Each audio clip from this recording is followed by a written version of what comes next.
In chapter 25 of Oliver Twist, in the Whitechapel house, Jack Dawkins, Charlie Bates, and Tom Chitling are playing cards. Dastardly Fagin, meanwhile, appears distracted. When the bell rings, Jack goes to answer. Toby Crockett reports, alone. This worries Fagin, and he shoos Charlie and Tom out of the room while Jack fetches Crockett. Toby says he hasn't eaten in 3 days and needs to before telling his story. Fagin knows from the newspaper that the burglary failed, but he hasn't heard from Bill Sykes. Toby says he and Bill carried Oliver away, but they were being hunted by armed men and dogs, so they abandoned the boy in a ditch. Fagin cries out and runs from the house. In chapter 26 of Oliver Twist, Fagin heads to a pub called the Three Cripples, asks after someone called Monks, and leaves a message that Monks should visit him the next day. He then goes to Bill Sykes' room, where Nancy is sitting alone and distraught.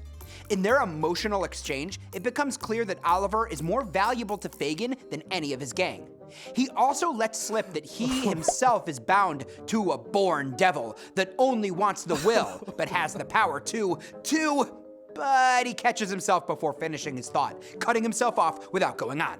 Having made sure that Nancy did not notice his slip, Fagin heads home, where Monks confronts him. Monks is angry that Fagin has lost Oliver and wants Oliver transported, but under no circumstances dead, not if it can be tied to him in any way. Suddenly Monks cries, "What's that?" He has seen the shadow of a woman outside the door, but no one can find the woman, or anyone there.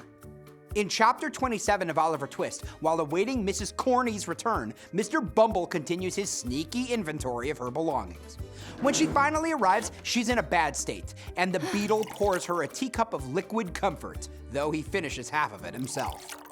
He tells her that the workhouse master is close to dying, which will leave a vacancy and provide an opportunity for them to join their hearts and housekeepings, and they agree to marry.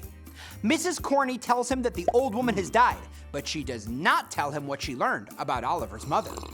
Mr. Bumble goes to the undertaker's to order a coffin for Mrs. Thingamy, or Old Sally. When he gets there, the sourberries are out, and he finds Charlotte feeding oysters to Noah, who's been drinking. When he hears Noah call Charlotte over for a kiss, the beadle berates them for their lewd behavior.